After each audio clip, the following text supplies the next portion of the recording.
Bildiğiniz gibi terörün kutsalı yok.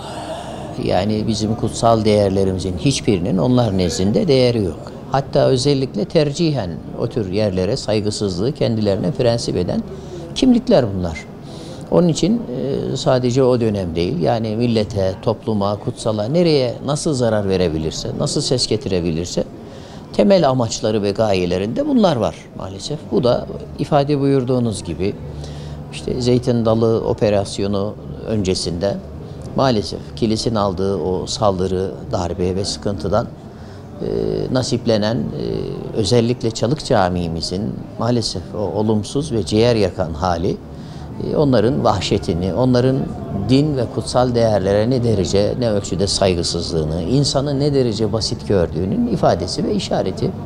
Allah fırsat vermesin diyoruz. Terörün kutsalı yok. Özellikle terörün önüne engel ve emniyet sübabı olan şeyler de dini değerler, dini kıymetlerdir. Yani bir adamda, bir insanda Allah korkusu varsa, ahiret düşüncesi varsa elbette vicdanıyla hareket eder. Onun için vicdanıyla hareket eden insanların, ahiret düşüncesini kalbinde taşıyan insanların muhakkak teröre meyletmesi güç ve zor. Bu sebeple o tür dinamikleri ayakta tutan müesseseler terör için engel yuvaları. Yani camiler, Kur'an kursları, mektepler, hakkı ifade eden mekanlar nedir? Onlar için engel oluşturan unsurlardır. Bu sebeple oraları temel hedef alıyorlar. Onun için biz artık buna yani anti terör dediğimiz yollarla terörü engelleyici, terörü önleyici, teröre köstek olan doğru din bilgisini, yani Diyanet İşleri Başkanlığımızın özellikle resmi sorumluluğu, dini sorumluluğu, vicdani sorumluluğu ve devletimizce verilmiş olan görevini daha etkin biçimde inşallah camiler, din görevlileri haftası vesilesiyle bunu bir kez daha hatırlatıp toplumumuzun her kademesine doğru din bilgisini, öğretimini, öğrenimini ulaştırmamız lazım. Çalık Camii'miz de bunlardan biri. Vakıflar Genel Müdürlüğümüzün özellikle temsilcisi olan Gaziantep Bölge Müdürlüğümüz kanalıyla ele alındı.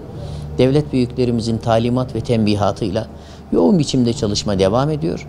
Söz verilen süre zannederim Aralık ayı. Tabii vakıflarımızca sürekli irtibat halindeyiz ve sürekli içindeki yapılan tamiratı takip ediyoruz. Eskisinden çok daha mükemmel. Yani ilave bir bölümü vardı. Önceden belki tarihi estetiğe uygun olmayan tarzda yapılmıştı. Ama orası da yıkılarak oranın estetiğine, ruhaniyetine uygun şekilde ciddi bir restore hareketi inşallah tamamlanmak üzere. Zannederim ifade edildiği şekliyle Aralık ayı itibariyle inşallah bitirilmesi hedefleniyor. İnşallah umuruz o tarihte en güzel şekliyle tekrar ibadethane olarak inşallah milletimizin hizmetine sunulacak. Vakıflar Bölge Müdürlüğümüz onları aldılar. İnşallah gelecek nesillere yani terör ve teröristin kutsallığın olmadığını hatırlatma, insanlara gösterme açısından onlar koruma altında olacak.